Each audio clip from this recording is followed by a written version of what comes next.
नमस्कार, आप देख रहे हैं सनराइज ब्रेकिंग न्यूज। मैं हूं आपके साथ किंग करुणेश। आइए खबरें जानते हैं झारखंड के सबसे बड़े मानव तस्कर को ईडी ने रिमांड पर ले लिया है। ईडी ने पन्ना लाल को 5 दिनों के रिमांड पर लिया है। पन्ना लाल पर मानव तस्करी से 100 करोड़ की संपत्ति अर्जित करने का आरोप है। पन्ना लाल ने 16 साल में मानव तस्करी से करोड़ों की संपत्ति बनाई है। पन्ना लाल, उसकी पत्नी सुनीता लाल 2003 से ही मानव तस्करी के धंधे में लिप्त है। तो ये बड़ी खबर आपको बता रहे हैं, जहां मानव तस्कर पन्ना लाल को रिमांड पर लिया गया है। और अब आपको इस बात की जानकारी देते हैं कि आखिर कौन है ये पन्ना लाल। 100 करोड़ का मालिक मानव तस्कर पन्ना लाल ने अवैध तरीके से अर्जित करोड़ों की संपत्ति रांची, खूंटी, दिल्ली में पन्ना लाल की अचल संपत्ति है। और अब खबर सियासी गलियारों से, जहां बाबूलाल मरांडी ने एक बार फिर हेमंत सरकार पर हमला बोला है। उन्होंने आरोप लगाया है कि आदिवासियों को यहां लगातार अपमानित किया जा रहा है, अधिकारी अपनी मनमानी करने में लगे हैं। बाबूलाल ने बताया कि रूपा तिर्की की मौत के बाद डीएसपी प्रमोद मिश्रा की अपमानजनक टिप्पणी का मामला उठाया और साथ ही उन्होंने सीएम के विधायक प्रतिनिधि को बचाने को लेकर भी सवाल किए। उन्होंने कहा कि अब अदालत के आदेश की अवहेलना की जा रही है। अब तक एफआईआर दर्ज नहीं किया गया है। उन्होंने देवघर के डीसी को तत्काल हटाने की मांग की है। बीजेपी नेता ने कहा कि डीसी मंजुनाथ भजंत्री को नहीं हटाना ईसी की अवमानना है। ट्राइबल के साथ एक तो उनकी उपेक्षा ही नहीं बल्कि उनको अपमानित भी किया जा रहा है या किया गया, और उसके बाद भी वैसे कोई पदाधिकारियों के ऊपर सरकार ने कभी कोई कार्रवाई नहीं की। आप सब लोगों को मैं याद दिलाता हूं कि आप सबको ध्यान में होगा, जब साहेबगंज में रूपा तिर्की की वहीं पेयजल और स्वच्छता मंत्री मिथिलेश ठाकुर पर बाबूलाल मरांडी ने बड़ा आरोप लगाया है। बाबूलाल मरांडी ने पेयजल विभाग में कोरोना काल में 10 करोड़ के घोटाले का आरोप लगाया है। उन्होंने आरोप लगाया कि मंत्री की यात्रा के नाम पर फर्जी एजेंसियों को भुगतान किया गया। बिना काम के ही टेंट वालों को लाखों का पेमेंट किया गया। साथ ही उन्होंने सभी संदिग्ध भुगतान की निष्पक्षता से जांच की मांग की है। इसके अलावा दोषी कर्मचारियों और अधिकारियों के खिलाफ सख्त कार्रवाई की भी मांग की गई है।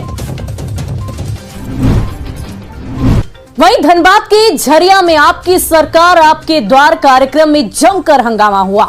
कार्यक्रम में जन समस्या को लेकर आवेदन देने आए एक शख्स की कांग्रेस विधायक पूर्णिमा सिंह बॉडीगार्ड ने जमकर पिटाई की। वहीं बॉडीगार्ड पर महिलाओं के साथ धक्का मुक्की करने का आरोप है। घटना के बाद लोगों ने जमकर बवाल काटा। लोगों ने विधायक के खिलाफ नारेबाजी की। वहीं बॉडीगार्ड से पिटे व्यक्ति ने आरोप लगाया कि उन लोगों से कहा गया कि वे लोग कांग्रेस के नहीं हैं, इसलिए उनका काम नहीं किया जाएगा। ये पिटीशन हम लोग जब सीओ साहब को देने गए तो अंदर में पूर्व पार्षद, जिसका नाम है सुबह सुपकार, वो हम लोग का विरोध किया कि आप लोग अंदर मत घुसिए। उसके बाद यहाँ के विधायक के बॉडीगार्ड को बोला गया और बॉडीगार्ड हम लोग के ऊपर हाथ छोड़ा, जेंट्स के और महिला के ऊपर, और हम लोग को बाहर निकाल दिया कि हम लोग आप लोगों का काम नहीं होगा क्योंकि आप लोग कांग्रेस का आदमी नहीं है। बस हमारे संज्ञान में नहीं आया है। विवाद हुआ था, इसके बारे में जानकारी है। 2 पक्षों के बीच में विवाद था, इसमें हम लोग आवेदन मिलेगा तो कार्रवाई करेंगे।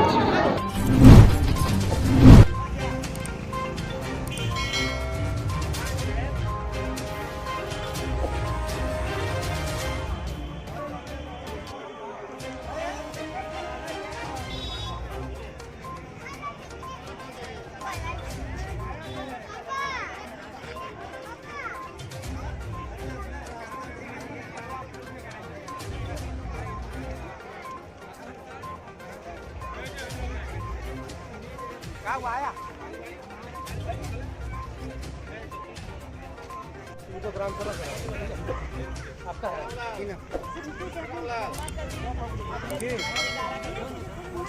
बोल लो तो करवा देंगे ग्राम सभा